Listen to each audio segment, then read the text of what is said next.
Have you ever wondered what happens when two ordinary-looking twins turn the tables on a ruthless gang? The gang hunted in packs, preying on those they deemed vulnerable.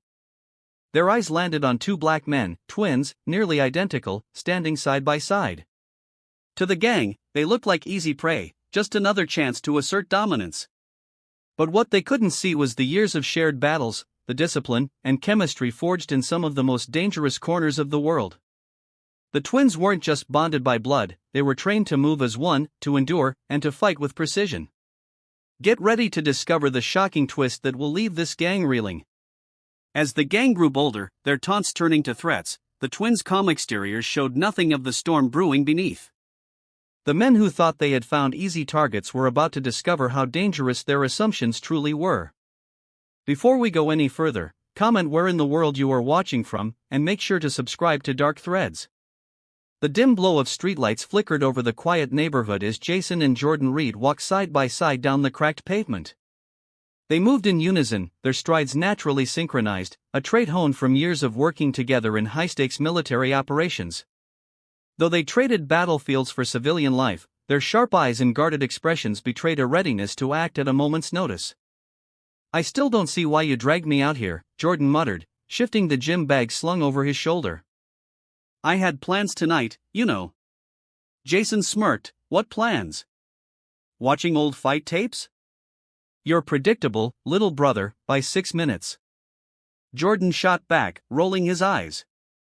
Their banter softened the tension in the air, but it wasn't enough to drown out the unease that had gripped their community for weeks now. Reports of brutal, targeted attacks had circulated, a gang of bald, tattooed men preying on black residents. The details were chilling, but the motive was even worse. Jason and Jordan had returned home to reconnect with their roots, but now they couldn't ignore the growing fear in their city. "Think it's true?"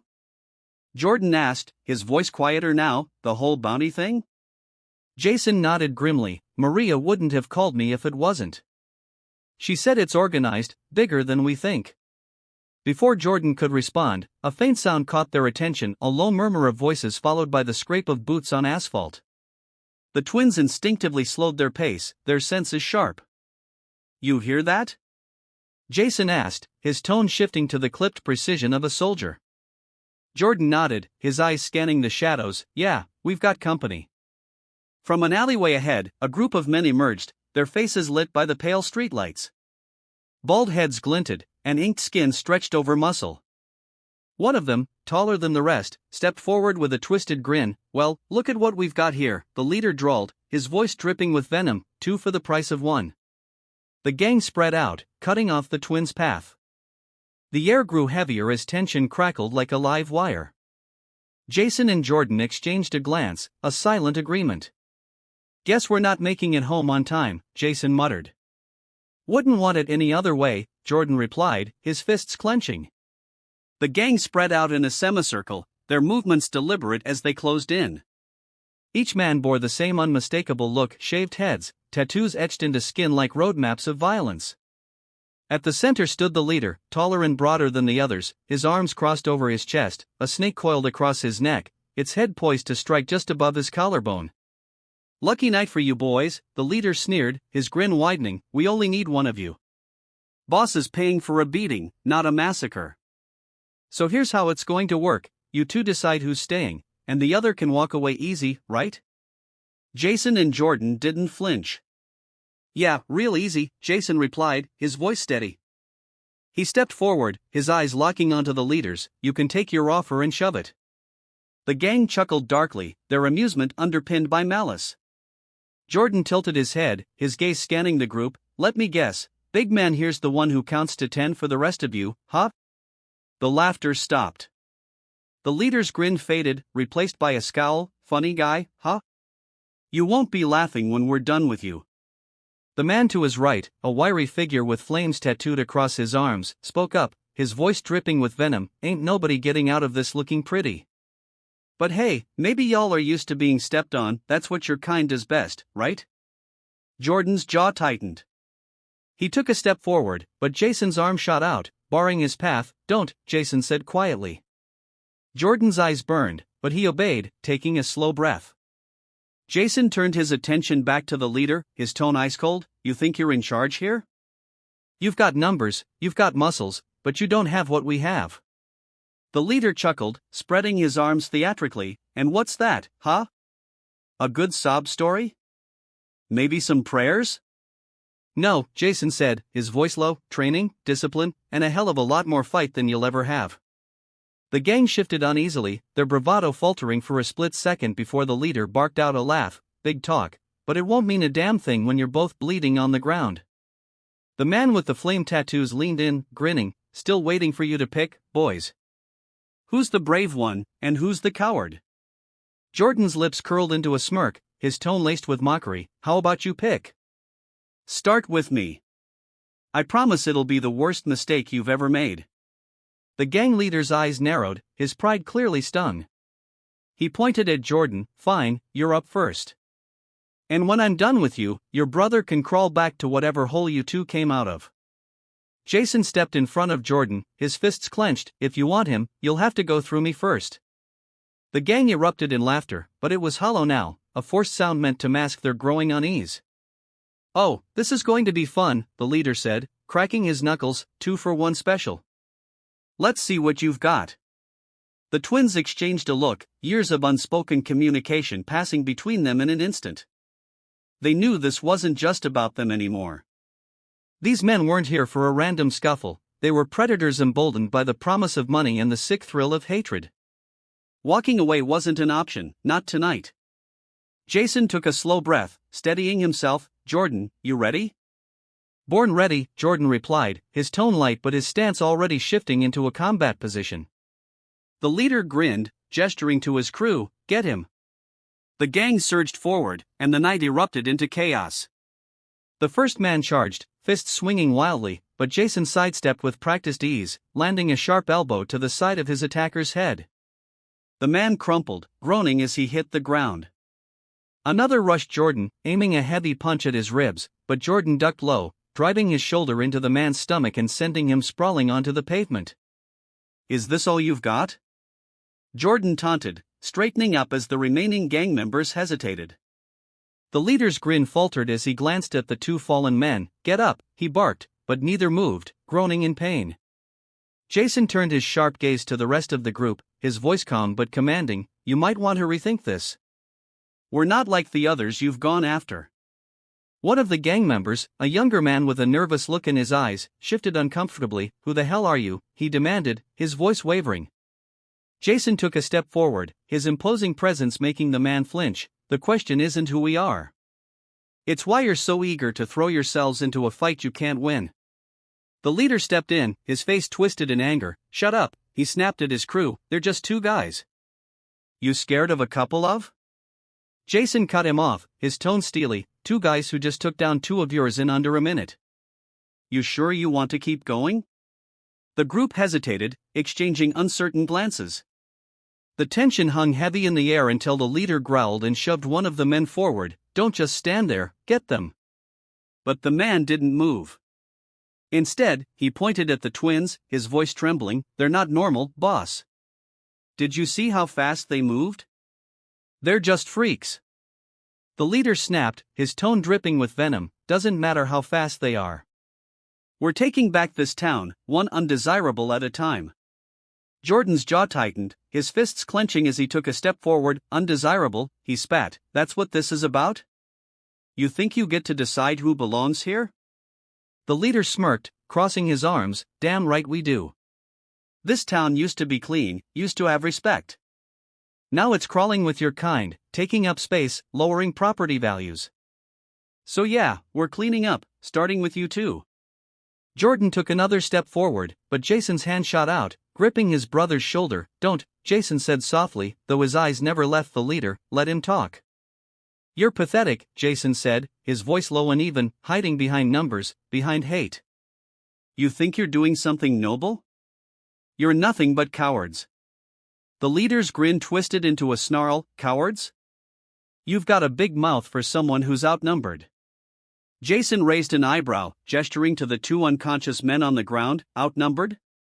Doesn't seem like the odds are in your favor anymore. The younger gang member spoke up again, his voice shaking, "Boss, maybe we should just." The leader turned on him. "You think they're going to walk out of here after what they've done, after what they are? No, this is where it ends for them." Jason's expression hardened. "No," he said quietly, "this is where it ends for you." The words hung in the air, a chilling promise that sent a ripple of doubt through the gang. But the leader's pride wouldn't let him back down. He raised his hands, signaling his men to move. "Get them," he ordered, his voice venomous. The gang members hesitated for only a moment before surging forward again. Jason and Jordan braced themselves, ready for the next wave. The gang surged forward like a wave, but Jason and Jordan moved as one, their battlefield instincts kicking in. They didn't need words. Years of fighting side by side had forged an unbreakable bond. Every movement, every strike, was synchronized, flowing seamlessly from one brother to the other. Jason lunged first, intercepting a burly attacker who aimed a wild swing at Jordan. He ducked the punch, grabbing the man's wrist and twisting it sharply. The gang member howled in pain as Jason drove his knee into the man's gut, sending him sprawling to the ground. Jordan pivoted behind his brother, grabbing a smaller, wiry man who tried to flank them. With a quick feint, Jordan dodged the man's jab, countering with a brutal hook that sent him stumbling. Before the attacker could recover, Jordan grabbed his shirt, yanked him forward, and delivered a crushing elbow to the side of his head. Another gang member charged in, swinging a crowbar wildly. Jason sidestepped, the metal barely grazing his arm, and delivered a swift uppercut to the man's jaw. As the crowbar clattered to the ground, Jason snatched it up, using it to block an incoming punch from another attacker before swinging it low to sweep the man's legs out from under him. "Cover me!" Jason barked, tossing the crowbar aside as he advanced on the leader. "On it!" Jordan called back, pivoting to intercept two gang members who were circling behind them. The first man rushed him, throwing a heavy punch aimed at Jordan's face. Jordan ducked, grabbed the man's outstretched arm, and used his momentum to flip him over his shoulder. The man hit the ground hard, groaning as Jordan turned to face the second. "Your turn," Jordan muttered, cracking his knuckles. The second man hesitated, his confidence faltering as he glanced at the growing pile of his unconscious comrades.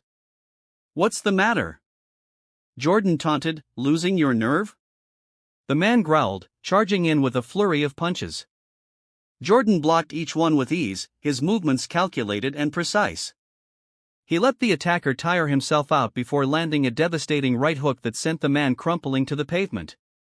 Meanwhile, Jason was locked in a brutal exchange with Rico, the gang leader. Rico was stronger, his punches heavy and punishing, but Jason was faster, weaving around the blows with military precision. Rico's face twisted in frustration as Jason ducked under another swing and countered with a quick jab to his ribs, followed by a sharp kick to his knee. "You're good," Rico growled, wiping blood from his mouth, "but not good enough." Jason didn't respond, his focus unwavering. He feinted left, drawing Rico off balance before delivering a powerful kick to his chest that sent him stumbling back. Across the makeshift battlefield, Jordan had drawn the attention of three remaining gang members. They circled him like predators, trying to coordinate their attacks. "You boys think 3-on-1's fair?" Jordan quipped, shifting into a defensive stance. One of the men lunged, aiming for Jordan's legs, while the other two swung high. Jordan sidestepped the first attack, grabbed the second man's arm mid-swing, and used him as a shield against the third. The two collided with a sickening thud, leaving only one standing. "You sure you don't want to sit this one out?" Jordan asked, tilting his head.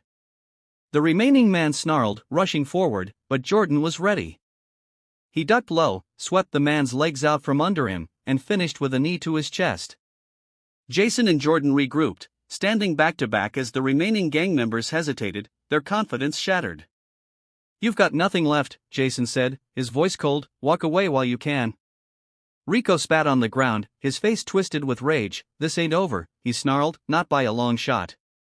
Jason and Jordan exchanged a glance, their expressions grim. "No," Jason replied, "it's over when we say it is." The gang regrouped, their hesitation fading as Rico barked orders, "Enough playing around. Focus on one of them, divide and conquer." His voice was sharp, carrying the weight of desperation and fury. Jason and Jordan read the shift in the gang's movements instantly. "They're trying to split us," Jason murmured, his voice tight. "Let him try," Jordan replied, cracking his neck, "they'll regret it." The gang moved in formation, Rico pointing at Jason. 2 men lunged at him, forcing him to sidestep and defend. A third rushed Jordan, but it was a feint. 2 more circled behind him. One grabbed his arm while another landed a punch across his ribs. "Jordan!" Jason yelled, but he was pinned down himself, blocking a wild swing from one man while narrowly dodging another. Jordan growled in frustration, ripping his arm free from his attacker's grasp and shoving the man backward. The second attacker tried to follow up, but Jordan turned quickly, landing a brutal elbow to his jaw. "I'm fine," Jordan called, but his voice carried a sharp edge. Jason wasn't convinced. As he disarmed one gang member, landing a sharp jab to his throat, he glanced toward his brother and saw it, the opening the gang had been waiting for. Rico himself moved in, aiming a blow at Jordan's back while he was distracted by another attacker. "Jordan, behind you!" Jason shouted, but it was too late. The blow landed squarely between Jordan's shoulders, forcing him to his knees. Rico smirked, standing over him. "Not so tough now, huh?" Jason saw red. The pain in his side was forgotten as rage took over. His brother, his partner, was down, and these men thought they'd won. That was all the fuel he needed. With a guttural yell, Jason charged at Rico, barreling through 2 gang members who tried to block his path. His movements were precise but fueled by raw emotion. One man swung a bat at him, but Jason caught it mid-swing, yanking it free and tossing it aside before delivering a crushing punch to the man's jaw. Rico barely had time to turn before Jason was on him. Jason tackled him to the ground, his fists raining down like hammer blows. "You think you can touch him?" Jason snarled, his voice trembling with fury. "You think you can hurt him and walk away?" Rico raised his arms to block the blows, but Jason's strength was overwhelming. Each hit forced the gang leader further into the pavement, his smug expression replaced with one of fear. The remaining gang members hesitated, watching their leader being dismantled. "Get him off me!" Rico yelled, his voice panicked, but none of them moved. Jordan, despite the pain in his back, struggled to his feet. He stumbled toward the remaining men, his glare enough to send 2 of them retreating. "You really want to keep going?" Jordan growled, his voice low and dangerous, "Because I've got more where that came from." The gang broke. One by one, they backed away, dragging their injured comrades with them. Only Rico remained, pinned beneath Jason, his face bloodied, his breath ragged. "Jason," Jordan said, stepping closer, his tone firm but laced with concern, "he's done." "Let him go." Jason hesitated, his fists trembling in the air. Slowly, he looked up at his brother, the rage in his eyes giving way to clarity. "He's not walking away from this," Jason muttered, his voice cold. "He won't," Jordan agreed, resting a hand on Jason's shoulder, "but we've got bigger things to deal with." "He's not worth it." Jason let out a sharp breath, his fists unclenching. He stood, towering over Rico, who coughed and struggled to prop himself up. "This isn't over," Rico wheezed, his voice weak but defiant. "Yes, it is," Jason replied, his voice like steel. "Next time, there won't be anyone left to save you." Rico scrambled to his feet, clutching his side. "Retreat," he barked at the remaining men, "let's go." The gang disappeared into the shadows, their confidence shattered. Jason and Jordan stood alone in the street, battered but unbroken. "You good?" Jason asked, glancing at his brother. Jordan smirked despite the pain. "Better than Rico." Jason chuckled dryly, though his gaze remained fixed on the direction the gang had fled. "This isn't over," he said, more to himself than anyone, "not until we shut them down for good." Jason and Jordan ran as fast as they could, their footsteps pounding against the pavement.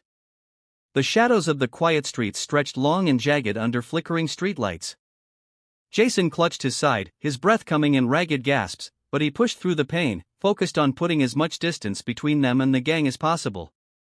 They didn't stop until they reached the edge of a small park, hidden beneath a canopy of trees.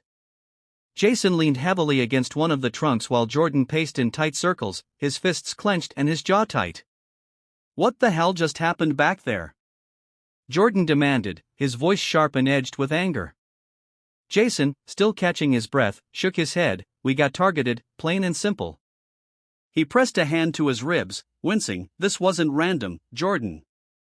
You saw how they moved. They were organized, and Rico wasn't bluffing about their intent. Jordan stopped pacing, turning to face his brother. They didn't just pick a fight. They came looking for us. You heard him, undesirables. That wasn't some generic insult, that was a mission. Jason straightened, his expression dark. And that bounty he mentioned, it's real. Someone is putting money on people like us. This wasn't just about taking us down, it's bigger than that. Jordan ran a hand through his hair, frustration brimming in his every movement. We knew something was brewing in this town. Maria told you, but this is next level. These guys aren't just thugs, they're part of something organized. Jason nodded grimly. It's worse than we thought. They've got a plan, and they're not just hitting us, they're targeting the entire community.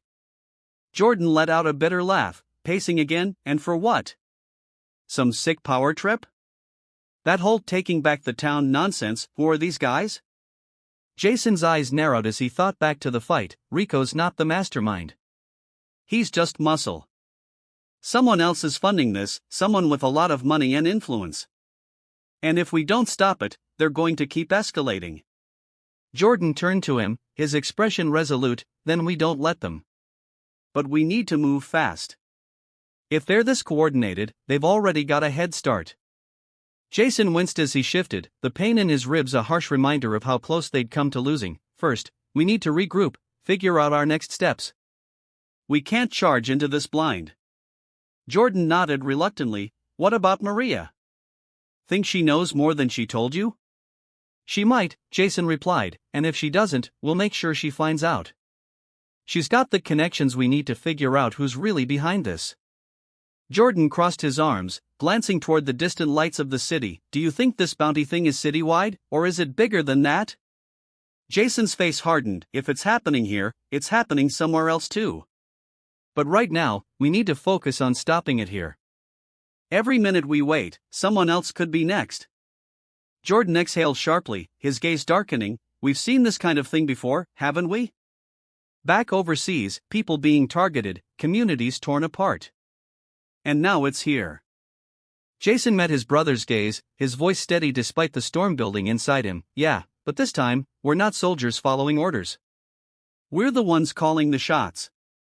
Jordan smirked faintly, though his eyes burned with determination. Good. I prefer it that way. Jason glanced back toward the direction they'd come from, the bloodstains on the pavement, the shattered weapons left behind. They were all reminders of the violence that had unfolded. This isn't over, he said quietly, not even close. Jordan agreed. So what's next? Jason turned back to his brother, his voice filled with resolve. We track Rico. We find out who's pulling his strings, and we shut them down for good. The next morning, Jason and Jordan sat in a quiet corner of a dimly lit diner, their coffee cups untouched as the hum of conversation and the clatter of dishes filled the room. Jason rubbed his side, wincing slightly, while Jordan tapped his fingers against the table in impatience. She's late, Jordan muttered, glancing at the door for the third time in as many minutes. Jason didn't look up. She'll be here. She knows what's at stake. The bell above the door jingled, and Detective Maria Carter strode in, dressed in jeans and a leather jacket. She scanned the room quickly, her sharp gaze locking on the brothers. She moved toward them, her steps brisk, her face set in a tense expression. Morning, she said as she slid into the booth across from them, her eyes flicking between the two, lingering on Jason's stiffness and their visible bruises. You look like you've been through a war zone. Jordan smirked faintly. You should see the other guys. Maria's expression didn't soften. You're lucky you didn't end up in the morgue. Those guys aren't amateurs. Jason leaned forward, his voice calm but firm. We didn't have a choice, Maria. They came after us. Maria sighed, leaning back in the booth. And now you're here because you want something from me. Let me guess, you want to know who's behind Rico's crew? Jordan folded his arms. We don't just want to know, no. We need to know. They're not just a gang. Rico mentioned a bounty system, and he wasn't bluffing. Maria's eyes widened slightly. A bounty system?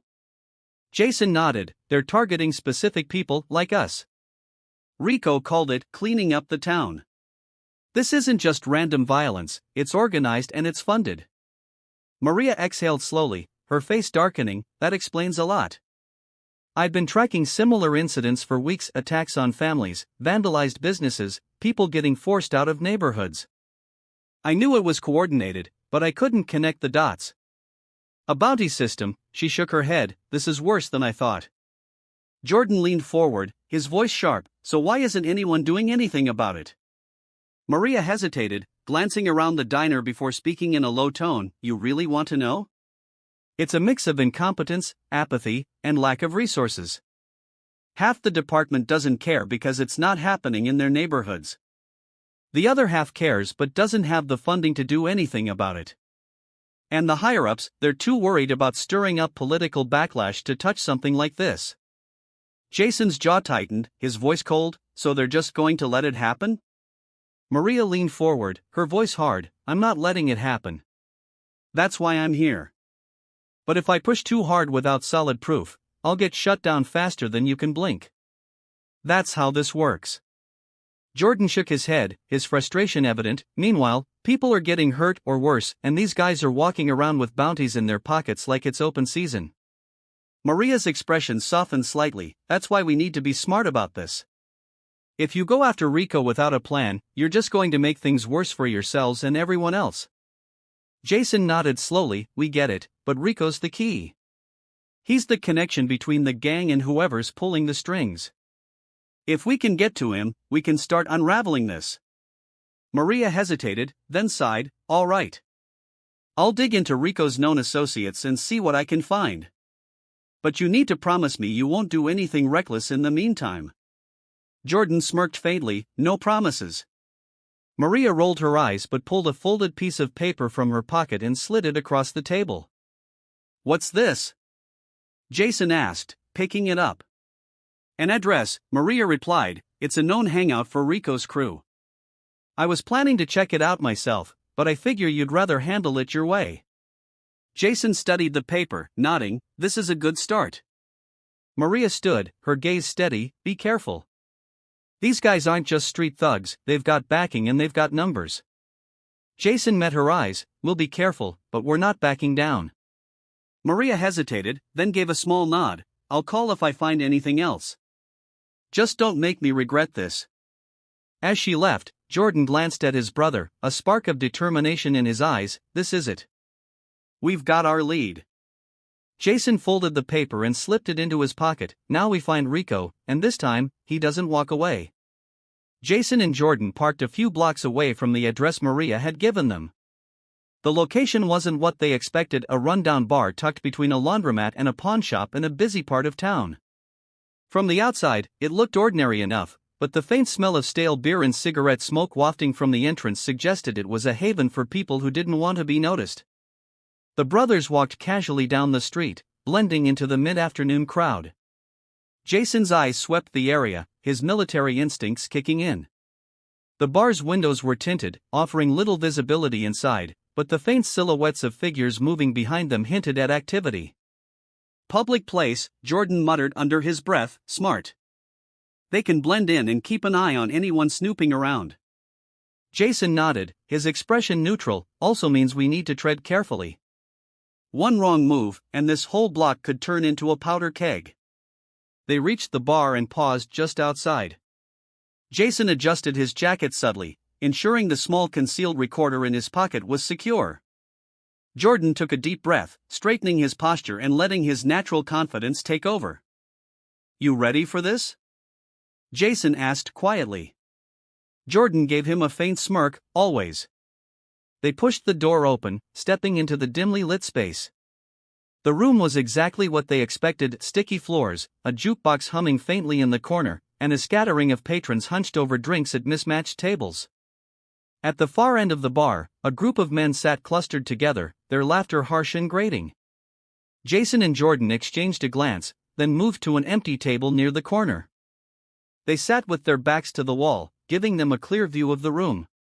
Subtle, aren't they? Jordan murmured, nodding toward the group at the bar. Most of the men were bald, their tattoos partially visible beneath rolled-up sleeves.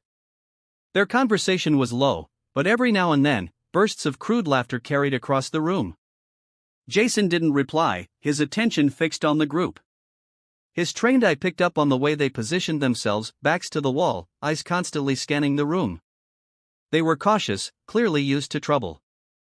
The bartender approached their table, a heavy-set man with a scowl etched into his face. "What'll it be?"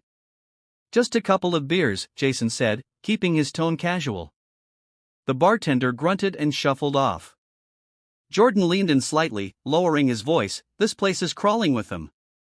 Half these guys are probably part of Rico's crew." Jason's jaw tightened. "We can't afford to be obvious. Let's watch, listen, and see if we can pick up anything useful." As they waited for their drinks, the brothers kept their eyes on the group at the bar. Rico wasn't among them, but the men's body language suggested they were connected, slapping each other on the back, laughing loudly, and occasionally muttering something that made the others nod. "Think Rico's going to show?" Jordan asked quietly. "Maybe," Jason replied, "but even if he doesn't, these guys might know something. We just need a way to draw them out." Their conversation was interrupted by a loud burst of laughter from the bar. One of the men, a wiry guy with a tattoo of a snake winding up his neck, pointed toward their table, muttering something to his friends. Jason caught the movement out of the corner of his eye and tensed. "Heads up, they're clocking us," Jordan smirked faintly, leaning back in his chair as if he didn't have a care in the world. "Let them look. We're just a couple of guys grabbing a drink." The bartender returned with their beers, slamming them down harder than necessary. Jason slid a few bills across the table, nodding his thanks. "Anything we say here is fair game," Jason murmured, taking a sip of his drink. "Stay cool." The group at the bar seemed to lose interest for a moment, turning their attention back to their conversation, but Jason could still feel their eyes flicking back toward them every now and then. "What do you think they're waiting for?" Jordan asked under his breath. "Confirmation," Jason replied. "They're trying to figure out if we're a threat. We're new faces in their territory." Minutes passed, the tension in the room thickening like a storm cloud. Jason's fingers drummed lightly on the table as he processed the situation. Finally, the man with the snake tattoo stood, grabbing his beer and swaggering toward their table. Jason and Jordan straightened slightly, their movements casual but prepared. "Don't see you two around here often," the man drawled, his grin more threatening than friendly. "First time," Jason replied evenly. The man's gaze swept over them, his smirk growing. "You don't look like locals." "We're not," Jordan said, leaning back in his chair, "just passing through." The man chuckled, taking a swig of his beer. "Funny. People don't usually pass through here unless they're looking for something." Jason met his gaze, his tone calm but firm. "Maybe we're just looking for a drink." The man's grin faltered slightly, and he leaned in closer. "Well, enjoy it while you can. People who don't belong don't usually stick around for long." The tension hung heavy as the man sauntered back to the bar, leaving Jason and Jordan to exchange a quiet glance. "We're on their radar," Jason muttered. "We need to move carefully." Jordan nodded, his voice low. "Let's see what else we can find out before we blow this place." The atmosphere in the bar remained heavy as Jason and Jordan sat in their corner, quietly observing. The group at the bar continued their loud conversation, though their glances toward the brothers grew less frequent. It was a temporary reprieve, and both Jason and Jordan knew it. Then Jason's sharp gaze caught movement. One of the men, a broad, tattooed figure with a shaved head, rose from his stool, clutching a phone in his hand. He muttered something to the group, who laughed but waved him off. The man drained the rest of his beer and moved toward a door in the back marked with a faded "Employees Only" sign. "Did you see that?" Jason murmured, his voice barely audible. Jordan nodded, his expression serious. "Think it's worth checking out?" "Definitely," Jason replied. "If he's stepping away from the group, he might know something or be someone important." Jordan smirked faintly. "Guess it's time for a little recon." The brothers rose from their seats, moving casually toward the back of the bar. Jason left a few bills on the table as they passed, ensuring their exit wouldn't draw attention. They waited until the man disappeared through the door, then followed. The hallway behind the bar was narrow and dimly lit, the faint smell of cleaning chemicals mingling with the musty air. Jason moved silently, his steps calculated, while Jordan stayed close behind. The man didn't notice them at first. He was fiddling with his phone, muttering under his breath as he walked further into the hallway. But then he stopped abruptly, his head turning slightly as though sensing their presence. Jason and Jordan froze, pressing themselves against the wall, but it was too late. The man glanced over his shoulder, his eyes narrowing as he spotted them.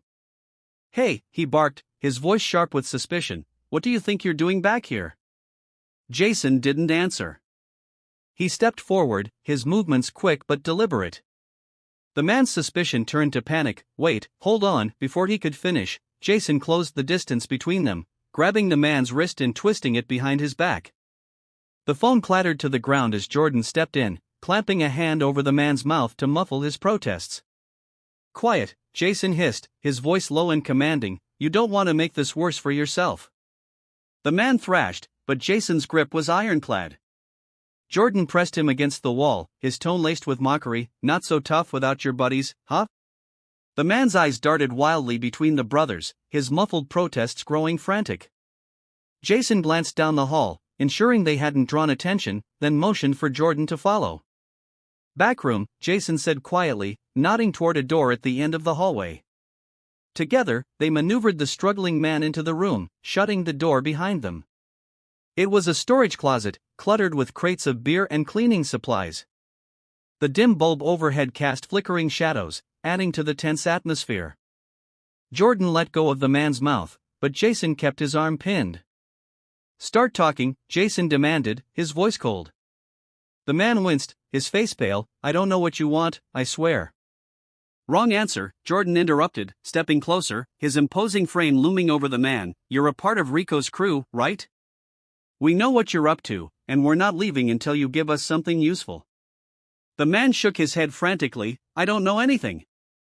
I just hang out at the bar, that's all." Jason tightened his grip, eliciting a pained grunt. "Don't waste our time. We saw how the others listened to you. You're not just some guy at the bar." The man's breathing quickened, his panic palpable. All right. Just let me go, and I'll tell you what I know." Jason exchanged a glance with Jordan before releasing the man's wrist, though he remained close enough to act if necessary. "Talk," Jason ordered. The man rubbed his arm, his eyes darting toward the door as though calculating an escape. Jordan stepped into his line of sight, cutting off the thought. "Don't even think about it," he warned.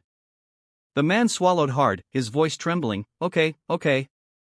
Rico's got something big planned, all right?" "He didn't tell us everything, but it's happening soon. It's some kind of hit list, names, places." "It's all been mapped out." Jason's eyes narrowed. "Who's funding him?" "I don't know," the man insisted, holding up his hands defensively. "Rico's the only one who talks to the guy. We just follow orders." Jordan crossed his arms, his tone cold. "Where's Rico now?" The man hesitated, glancing nervously between them. I don't know exactly, but he mentioned a meeting tonight at the old warehouse on 9th. "That's all I know, I swear." Jason studied him for a moment, his expression unreadable, then he pulled a roll of duct tape from one of the nearby shelves. "Wait, what are you?" the man began, but Jordan shoved him onto a chair in the corner. "We can't risk you going back out there and warning them," Jason said, his voice steady. Jordan worked quickly, securing the man's wrists and ankles with the tape. Jason added a piece across his mouth, silencing any protests. "You'll be fine," Jordan said, his tone mocking as he patted the man's shoulder. "Just sit tight, someone will find you eventually." The man's muffled grunts followed them as they stepped out of the room, shutting the door behind them.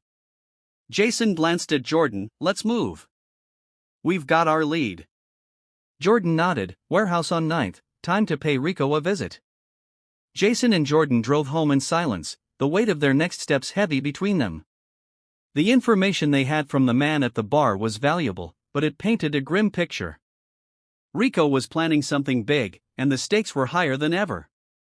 If they made a wrong move, the consequences wouldn't just fall on them but on countless innocent lives. When they reached their modest apartment, Jason unlocked the door and stepped inside, immediately scanning the space out of habit. Jordan followed, dropping his jacket on the back of the couch and pacing the room. "We can't just rush in," Jason said, breaking the silence. He moved to the dining table, clearing the clutter and spreading out a map of the city they'd tacked with pins and notes earlier. Jordan frowned, leaning on the table. I know, but sitting around feels like a waste of time. Rico's meeting is tonight. If we don't act fast, we might lose him. Jason shook his head, pointing at the map. This isn't just about catching him in the act. Rico's a pawn, but he's close to whoever's pulling the strings.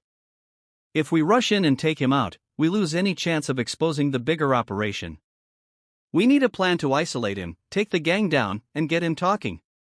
Jordan exhaled sharply, crossing his arms. All right, what are you thinking? Jason straightened, his tone firm. First, we prepare for a fight. If Rico's meeting goes south, he'll either try to run or double down with the gang. We can't risk being outnumbered or outgunned. Second, we make sure he doesn't have anywhere to run.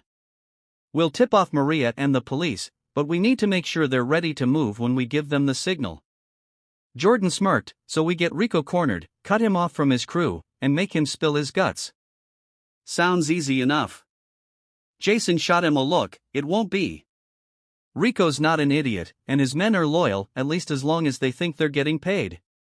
We'll need to create a diversion to split the gang and get Rico alone.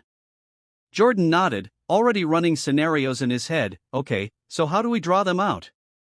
Jason tapped the map, circling a warehouse district near the edge of town. We know he's meeting there tonight. That's our opportunity to make some noise and rattle them, but we need to be smart about it. If we go in guns blazing, we'll spook him. Jordan grinned, his confidence returning. A little distraction, then? Stir up enough chaos to keep the gang busy while we grab Rico. Jason nodded. Exactly. And if we time it right, we can tip off Maria and have the police sweep in to take down the rest of the crew while we deal with Rico. Jordan arched a brow. You think Maria's going to go along with this? She didn't exactly seem thrilled about us taking the lead. Jason smirked faintly. She won't have a choice if she wants Rico and his gang off the streets. This is her best shot. Jordan leaned back against the couch, a hint of amusement in his voice. I've got to hand it to you, Jason. You always did like turning everything into a mission briefing. Jason chuckled softly. Old habits die hard. The brothers spent the next hour preparing for the night ahead. Jason retrieved their duffel bag of gear, laying out everything they might need: knives, gloves, compact radios, and a few makeshift tools for breaching if necessary. Meanwhile, Jordan focused on strategy, sketching out rough plans for entry and exit points. If we can block off this side of the warehouse, Jordan said, pointing to a section of the map, we'll funnel Rico toward us. We take him down, and the rest of the gang has nowhere to go when the cops roll in. Jason nodded, his expression focused. Agreed, but we need to be ready for anything. Rico's not going to make this easy. As the sun dipped lower in the sky, casting the apartment in a golden glow, the brothers took a moment to breathe. You nervous? Jordan asked, breaking the silence. Jason shook his head, though his eyes betrayed a flicker of tension. Not nervous, just focused. This isn't like the missions we ran in the field. If we mess up here, we're not the only ones who'll pay for it. Jordan nodded, his tone serious. We won't mess up. We've got this. Jason offered a faint smile, clasping his brother's shoulder. We'll finish this, Jordan, one way or another. As night fell, the brothers gathered their gear, their resolve hardening. The stakes were high, but they knew what needed to be done. Let's move, Jason said as they stepped out into the cool night air. It's time to end this. The air was cool and still as Jason and Jordan approached the warehouse district, their movements silent and deliberate. The glow of streetlights barely penetrated the shadows cast by the looming, rust-streaked buildings. A chill ran through the air, but it wasn't just the temperature, it was the weight of what lay ahead. Jason stopped at the edge of a row of stacked crates, scanning the area with his binoculars. The warehouse loomed about 50 yards away, its exterior dotted with broken windows and faintly glowing lights from within. A pair of guards stood by the main entrance, their postures tense but their focus lazy as they occasionally glanced at their phones. Rico's definitely here, Jason murmured, lowering the binoculars. Jordan crouched beside him, adjusting his gloves. How many? 2 at the door, Jason replied, but there's more inside. I saw movement near the upper windows, could be lookouts, maybe another crew hanging back. Jordan smirked faintly, looks like a party. Shame we weren't invited. Jason didn't respond to the quip, his mind already calculating their next steps. He pointed to the side of the warehouse, where a rusted fire escape zigzagged up the wall. We take the side route. No way we're walking in the front door. If we get to the upper floor, we can listen in without drawing attention. Jordan nodded, and if things go sideways? Jason gave him a sharp look. We adapt, but the goal is to isolate Rico, not start a war. The brothers moved swiftly, keeping low as they approached the building. They circled around to the fire escape, their steps careful on the cracked asphalt. Jason reached the ladder first, testing the rusted metal before climbing. It groaned under his weight but held firm. Jordan followed, his movements just as silent. As they climbed, they caught a faint hum of voices from within the warehouse. Jason held up a hand, signaling for Jordan to stop. They paused, pressing themselves against the wall near a broken window. Inside, the voices grew clearer. Jason peeked through the gap, his sharp eyes scanning the room. Rico stood in the center of a group of men, his large frame impossible to miss. He was gesturing wildly, his voice carrying an edge of impatience. We don't have time to mess around. The boss wants results, and he's not paying us to sit on our hands. Tonight's the test run. After this, we go big. One of the men shifted uncomfortably, and what if something goes wrong? The cops are already sniffing around. Rico blared at him, his tone sharp. That's why we're doing this smart. The boss has connections, no one's touching us. Just stick to the plan, and we'll all get paid. Jason's jaw tightened as he listened. He motioned for Jordan to move closer, whispering in his ear, he's planning something big. This isn't just about us, they've got a larger operation in motion. Jordan nodded, his expression grim. Sounds like tonight's just the start. Jason pulled out the small handheld radio Maria had given them earlier. Time to let Maria know. She'll need to get the police ready to move as soon as we've got Rico isolated. As Jason whispered into the radio, relaying the details to Maria, Jordan kept watch. Rico's tone shifted, his frustration giving way to a smug confidence. Relax, Rico said, flashing a crooked grin, this town's ours after tonight. They'll know it too. Jason finished his transmission and tucked the radio back into his pocket. Maria's mobilizing the police. They'll move in once we've got Rico pinned. We just need to get him away from the rest of the crew. Jordan smirked faintly. And how exactly do we do that? Jason's lips curled into a small smile. We give him a reason to leave. The brothers climbed down the fire escape, moving quickly and quietly to a shadowed corner near the side entrance. Jason retrieved a small firecracker-like device from their gear bag, one of the improvised tools they'd prepared earlier. We set this off here, Jason said, planting the device near a stack of crates. It'll draw their attention, maybe pull some of them outside. If we're lucky, Rico will come out to see what's going on. Jordan grinned, his excitement barely contained. You've always been good at making noise. Jason rolled his eyes but couldn't help a smirk. Let's just hope it works. With the device in place, they moved back to a safer vantage point, waiting for the right moment. Jason pressed the detonator, and the firecracker sparked to life, sending a sharp crack echoing through the air. Inside, the group's conversation halted abruptly. Rico barked orders, his voice cutting through the chaos. Go check it out, he snapped. Two of his men rushed toward the side entrance, leaving Rico and a smaller group inside. Jason nodded to Jordan, his voice low, now's our chance. As the gang moved to investigate the noise, the brothers slipped into the warehouse through the side door, their steps silent as they prepared to execute the next phase of their plan. Jason and Jordan slipped through the side door of the warehouse, moving with practiced silence. Inside, the faint hum of machinery and the murmur of voices filled the air. Rico stood at the center of a loose circle of gang members, gesturing angrily as he barked orders, "Get your heads in the game." Rico snapped, "We've got work to do tonight, and I don't have time for screw-ups." The brothers crouched behind a stack of crates, watching the scene unfold. Jason's sharp eyes scanned the room, taking in the layout, the exits, and the positions of the men. There were at least 6 of them, including Rico, enough to make things messy. "We can't wait much longer," Jordan whispered. "If they spread out, it'll get harder to control." Jason nodded. "We make our move now." time to draw them out. The brothers stood, stepping into the light. The scrape of their boots against the floor drew every pair of eyes in the room. Well, Rico drawled, his lips curling into a smirk, look who decided to show up. The gang turned toward the twins, their hands instinctively moving to their weapons. Tension rippled through the air, thick and suffocating. Jason stepped forward, his voice calm but commanding, Rico, it's over. We know what you're planning, and it ends here. You're not walking out of this warehouse with your crew intact. Rico laughed, a harsh, mocking sound. You two think you can just waltz in here and shut us down? You've got guts, I'll give you that, but you're out of your league. Jordan crossed his arms, his expression cold. You're the one out of your league. You think running a crew and throwing out bounties makes you untouchable? Newsflash, we've taken down guys a lot bigger and smarter than you. One of the gang members, a wiry man with tattoos snaking up his neck, stepped forward, sneering, big talk for two guys against all of us. Jason's gaze didn't waver. You don't have to do this. Walk away now, and you won't get hurt. Rico's smirk faded, replaced by a glint of anger. You're real funny, you know that? You think you can just show up here and tell us what to do? This is our town, we call the shots.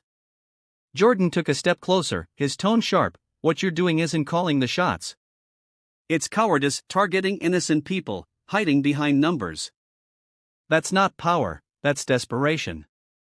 The room grew quieter, the tension thick enough to cut with a knife. The gang exchanged uneasy glances, their confidence shaken by the twins' composure. But Rico wasn't backing down. He took a step forward, his eyes narrowing. You don't get it, do you? This town belongs to us now. People like you don't belong here. We're cleaning up, making it right again. And if a few people get hurt along the way, so be it. Jason's jaw tightened, his voice dropping to a dangerous tone. This isn't about the town. It's about your ego. You're using hate to cover for the fact that you're nothing without your crew. That struck a nerve. Rico's face twisted with anger, and he pulled a crowbar from a nearby crate, gripping it tightly. You've got a big mouth for someone who's about to get crushed. Jordan smirked, stepping up beside Jason. Careful, Rico. That crowbar's not going to help when you're flat on your back. Rico's men began to move, closing in slowly. One of them muttered, let's just take them out, boss. Jason raised his hand slightly, palms outward, a gesture meant to hold them at bay. Think carefully about your next move. This doesn't have to end with you in handcuffs or worse. Rico grinned darkly. No, but it's going to end with you two on the ground. The tension snapped like a rubber band. Rico swung the crowbar in a wide arc, aiming for Jason. Jason ducked, his movements quick and precise, and the fight erupted in a storm of fists, weapons, and chaos. The room erupted into chaos as Rico swung his crowbar at Jason, missing by inches. The metallic clang echoed through the warehouse as the twins braced themselves. The gang advanced, their weapons gleaming in the dim light, and the tension snapped into an all-out brawl. Jason dodged a heavy punch from one of Rico's men, countering with a sharp elbow to the ribs. The thug grunted in pain but swung again, catching Jason in the side. Jason staggered, his breath hitching from the impact, but he quickly regained his footing. Watch your left. Jason called, blocking another blow aimed at his head. Jordan turned just in time to see a knife-wielding attacker lunging at him. He sidestepped, grabbing the man's wrist and twisting it hard. The knife clattered to the floor, and Jordan followed up with a brutal knee to the man's stomach, sending him to the ground. Thanks for the heads up, Jordan muttered, his voice tight as he ducked under a pipe swing aimed at his head. Stay sharp, Jason replied, dodging another wild punch. Rico barked orders from the center of the room, his voice cutting through the chaos. Don't let them split you up. Take them down. The gang pressed forward, their numbers forcing Jason and Jordan into defensive positions. Jason deflected a crowbar aimed at his shoulder, grabbing the weapon and yanking it from his attacker's hands. He spun, using the crowbar to block another swing before slamming it into a man's shin. Jordan, meanwhile, was grappling with two men at once. One tried to grab him from behind, locking an arm around his neck, but Jordan shifted his weight, throwing the man over his shoulder. The second thug charged, swinging a wrench, but Jordan ducked low, delivering a sharp uppercut that sent the attacker reeling. Jason, there's too many of them. Jordan shouted, his chest heaving as he blocked another blow. Jason glanced around, his sharp mind working quickly. We've got to divide them, he said, draw them away from Rico. Jordan nodded, breaking away from his current opponent. He feinted a retreat, taunting the group, come on, you call that a fight? The gang took the bait, several of them breaking off to chase Jordan toward the far end of the warehouse. Jason seized the opportunity, focusing on the remaining group. Rico, seeing the shift, sneered and moved to intercept Jordan. You think you're clever, he growled, swinging a pipe at Jordan. Jordan dodged, his movements fluid, clever enough to make you look stupid. Rico roared in frustration, his swings becoming more erratic. Jordan ducked under one blow, landing a solid punch to Rico's side, but one of Rico's men blindsided him, tackling him into a stack of crates. Jordan! Jason called, but he was forced to fend off another attacker before he could help. The fight was brutal and unrelenting. Both brothers landed powerful blows, their years of training evident in every move, but the gang's sheer numbers took a toll. Jason took a hit to the ribs, the pain sharp and immediate, but he pushed through it, disarming his attacker with a swift kick to the wrist. Jordan struggled to his feet, blocking a punch just in time. He retaliated with a headbutt, the force enough to send his opponent stumbling back. Rico! Jordan called, but one of Rico's men blindsided him, tackling him into a stack of crates. Jordan! Jason called, but he was forced to fend off another attacker before he could help. The fight was brutal and unrelenting. Both brothers landed powerful blows, their years of training evident in every move, but the gang's sheer numbers took a toll. Jason took a hit to the ribs, the pain sharp and immediate, but he pushed through it, disarming his attacker with a swift kick to the wrist. Jordan struggled to his feet, blocking a punch just in time. He retaliated with a headbutt, the force enough to send his opponent stumbling back. Rico stepped forward again, his pipe raised, but Jordan grabbed a nearby crate and hurled it at him. The crate smashed into Rico's chest, knocking him off balance. You're not walking out of here, Jordan spat, wiping blood from his lip. Jason broke free from his opponents, rushing to his brother's side. You good? He asked, his breathing labored. Jordan nodded, though his stance was tense, still standing. The gang regrouped, their confidence wavering but their numbers still daunting. Rico snarled, pointing at the twins, finish them now. Jason exchanged a look with Jordan, their silent communication honed from years of working together. They adjusted their stances, preparing for the next wave. They're not backing down, Jordan muttered, his tone grim. Neither are we, Jason replied. The gang charged again, and the twins met them head-on. Jordan ducked under a swinging pipe, using his momentum to tackle the attacker to the ground. Jason delivered a series of quick punches, his movements precise and unrelenting. For every man they took down, another seemed to take his place. The warehouse echoed with the sounds of grunts, crashes, and the clatter of weapons hitting the floor. Both brothers bore the marks of the fight. Bruises blossomed on their arms and faces, and blood trickled from split lips and shallow cuts, but they didn't falter. As the gang pressed closer, the brothers maneuvered toward a stack of crates, using the elevated position to their advantage. Jason pulled Jordan up beside him, the two standing back to back as the gang surrounded them. This is getting old, Jordan quipped, wiping sweat from his brow. Stay focused, Jason said, his eyes darting between their attackers. The gang hesitated for a moment, their movements slowing. The twins, battered but unbroken, stared them down, ready for whatever came next. Jason and Jordan moved as one, their movements fluid and precise despite the exhaustion etched across their faces. With their backs against the stack of crates, they deflected every attack, landing punishing blows against Rico's gang. The tide of the fight had shifted, the gang's confidence was unraveling, their strikes more desperate, and their numbers thinning.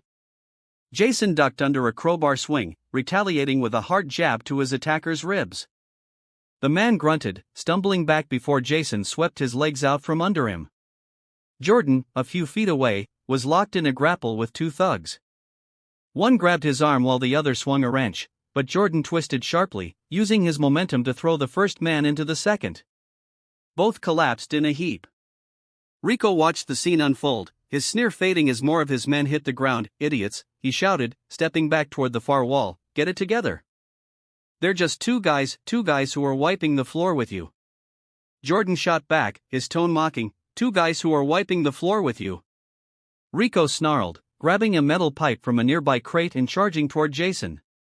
Jason turned just in time, blocking the swing with his forearm and twisting the pipe from Rico's hands. He shoved Rico back, his glare sharp. Is this all you've got? Jason growled.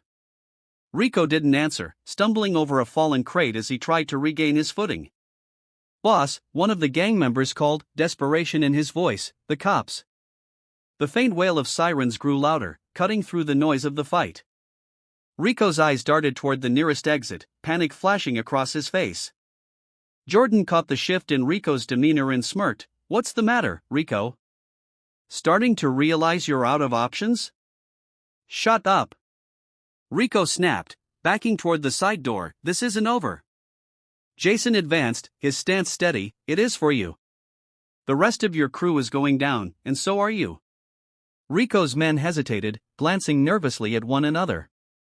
The sirens were unmistakable now, the glow of red and blue lights faintly visible through the warehouse windows. You hear that? Jason said, his voice calm but firm. That's the sound of the end for you and your operation. Rico's face twisted with rage, and he made a desperate move, lunging at Jason with his fists raised. Jason sidestepped, grabbing Rico's arm and using his momentum to throw him into a stack of barrels. Rico groaned, clutching his shoulder as he tried to push himself up. Before Jason or Jordan could advance further, one of the gang members threw a metal pipe toward them, forcing the twins to duck. The distraction was enough. Rico scrambled to his feet and bolted for the side door, the sound of his heavy footsteps fading into the distance. He's running! Jason shouted, immediately breaking into a sprint after him. Go! Jordan yelled, fending off another attacker who tried to block his path. Rico crashed through the side door, and Jason followed close behind, his focus razor-sharp. Jordan finished off his current opponent with a hard kick, then sprinted after his brother, leaving the remaining gang members to scatter as the sirens grew deafening. The chase led them out of the warehouse and into the darkness of the forest beyond. Rico tore through the underbrush, his movements frantic and uncoordinated. The faint glow of city lights faded as the trees grew denser, casting long, eerie shadows across the uneven ground. Jason was close on his heels, his breathing controlled despite the strain of the fight. Rico, he shouted, his voice cutting through the night, you're only making this worse for yourself. Rico didn't respond, his only focus on running. He stumbled over a root, barely catching himself before veering off the faint trail into deeper woods. Jordan caught up to Jason, his steps quieter but just as determined. You see him? Yeah, Jason muttered, pointing toward the faint silhouette of Rico ahead. He's slowing down. He won't get far. Rico glanced over his shoulder, his face pale with fear. Stay back, he shouted, his voice shaky. Jason smirked grimly. Or what? You trip and fall? The comment seemed to light a fire under Rico, who pushed himself harder, crashing through a thicket of bushes. But the effort was futile, the twins were closing in. Finally, Jason lunged forward, tackling Rico to the ground. The two rolled across the forest floor, landing in a patch of damp leaves. Rico thrashed wildly, swinging his fists, but Jason pinned him down, his grip unyielding. Jordan arrived seconds later, grabbing Rico's arms and helping secure him. You're done, Jordan said, his voice cold. No more running. Get off me! Rico snarled, trying to buck Jordan off. Jason grabbed Rico's other arm, pinning it down as he leaned in close. You think you can keep running? Look around, Rico, there's nowhere left to go. Rico stopped, struggling for a moment, his chest heaving as he glared up at the twins. You don't get it. You don't even know who you're dealing with. Jason's grip tightened. Then tell us, who's behind this? Rico sneered but said nothing, his defiance still burning despite the dirt and blood on his face. The distant glow of flashlights and the crackle of police radios signaled that backup was closing in. Jason and Jordan hauled Rico to his feet, holding him firmly as the police arrived. You're not running anymore, Jason said, his voice cold. It's over. Rico sat slumped on a tree stump, his arms restrained by zip ties provided by the police. The red and blue glow of squad cars flashed faintly through the trees, illuminating his bruised and dirt-streaked face. Jason and Jordan stood a few feet away, their expressions hard as they caught their breath. Detective Maria Carter approached from the direction of the flashing lights, her flashlight cutting through the darkness. She took one look at Rico, then at the twins. "Looks like you had a long night," she said dryly, her tone masking her concern. Jason wiped sweat from his brow, his gaze never leaving Rico. "It's not over yet." Maria nodded, crouching in front of Rico. "All right, tough guy. You're going to start talking now. Who's pulling your strings? Who's behind the bounty system?" Rico glared at her, his lip curling in defiance. "You think I'm just going to spill because you ask nicely?" Maria smirked, her tone icy. "Oh, I'm not asking nicely. I'm giving you one chance to cooperate before you make things worse for yourself. You've already got enough charges to lock you up for decades. You think your boss is going to protect you when you're behind bars?" Jason stepped closer, his voice calm but menacing. "Rico, you're alone now. Your crew's scattered, your operations exposed, and the cops are ready to sweep up everything you've built. Your only chance at a deal is to give us what we need." Rico's eyes flickered with uncertainty, but he quickly masked it with a sneer. "You don't scare me. None of you know what you're dealing with. The guy in charge, he's untouchable. He's got connections, money, power, the works." Maria exchanged a glance with Jason and Jordan, her tone steady but pressing. "Then why are you the one out here running scared while he sits in the shadows?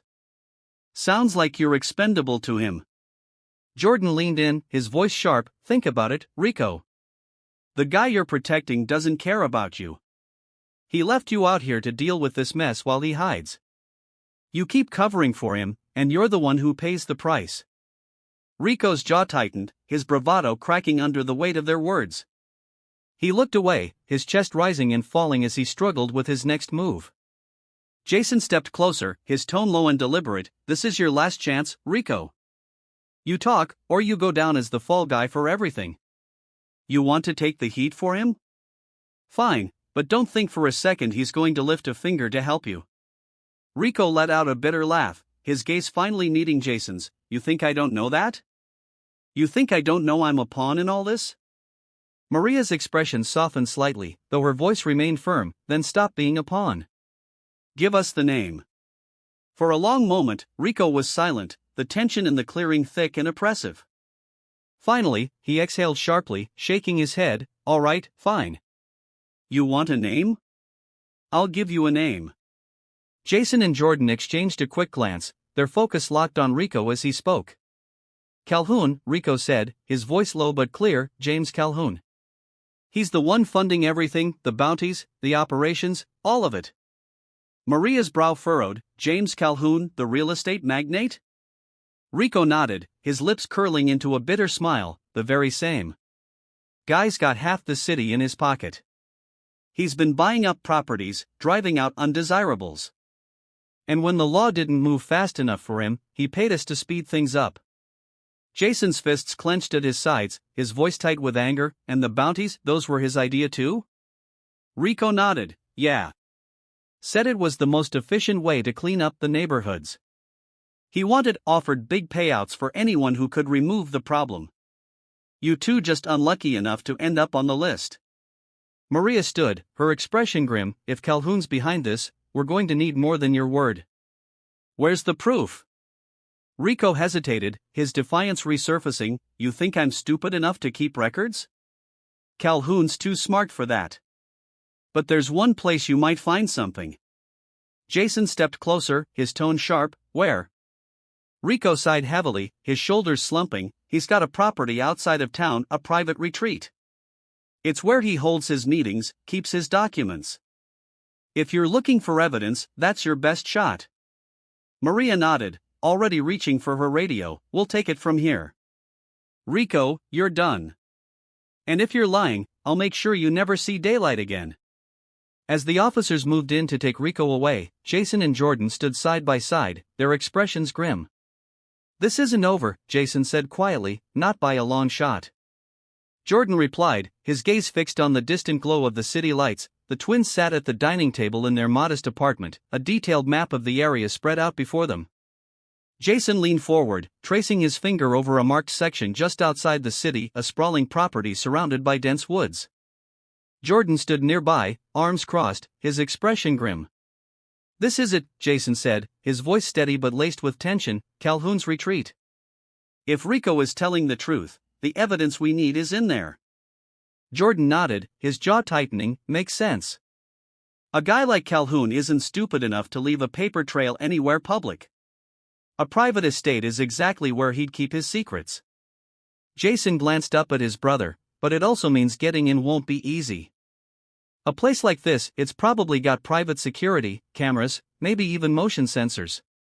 We can't risk setting off alarms."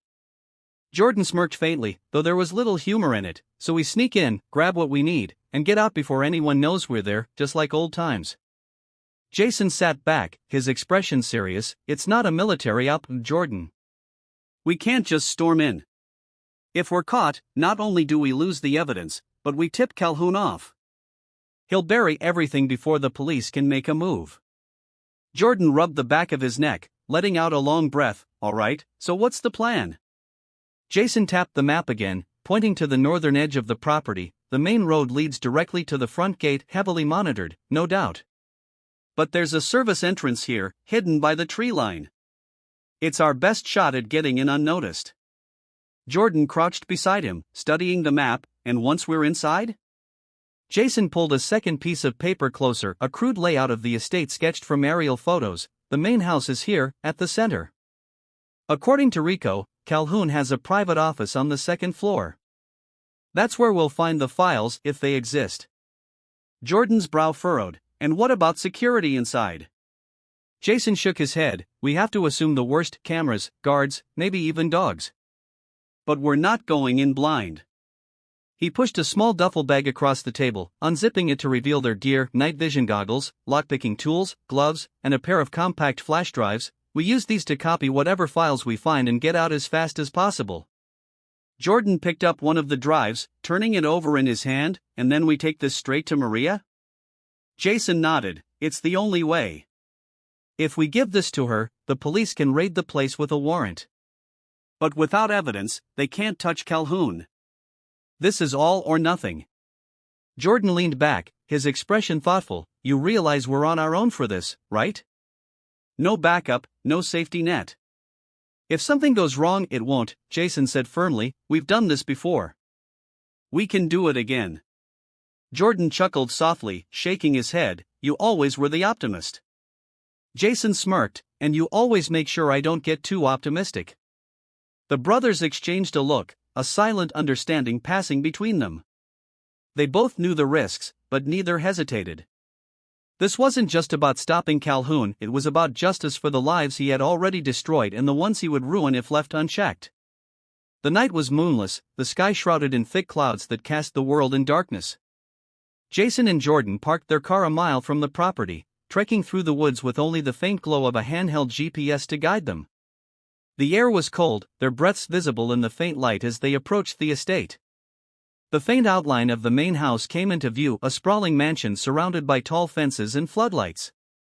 Jason motioned for Jordan to stop, crouching behind a cluster of bushes as he surveyed the area. "Two guards at the gate," Jason whispered, "armed.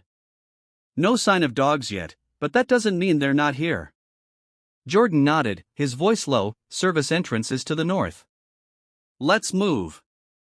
They crept along the tree line, their steps silent against the damp ground.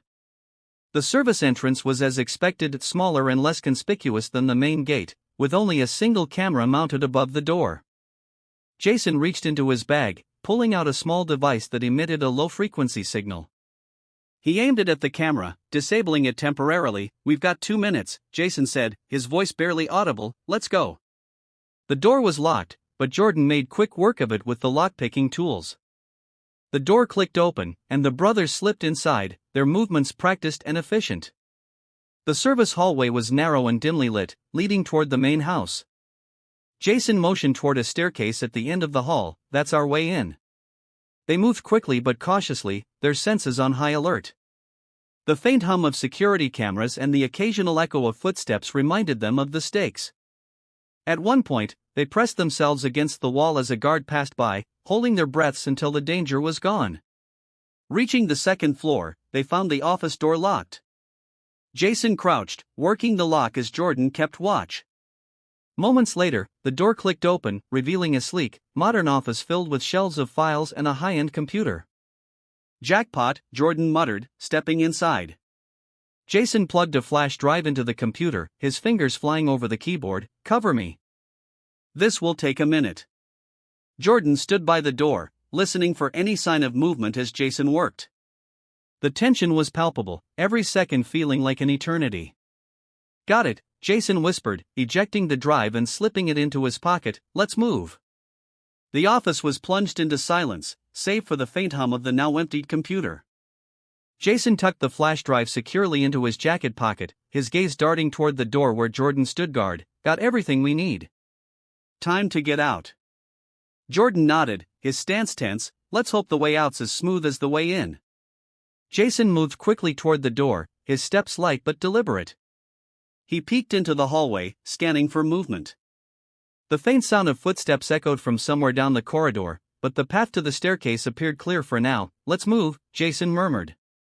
The brothers slipped out of the office, their senses on high alert as they retraced their steps through the dimly lit halls.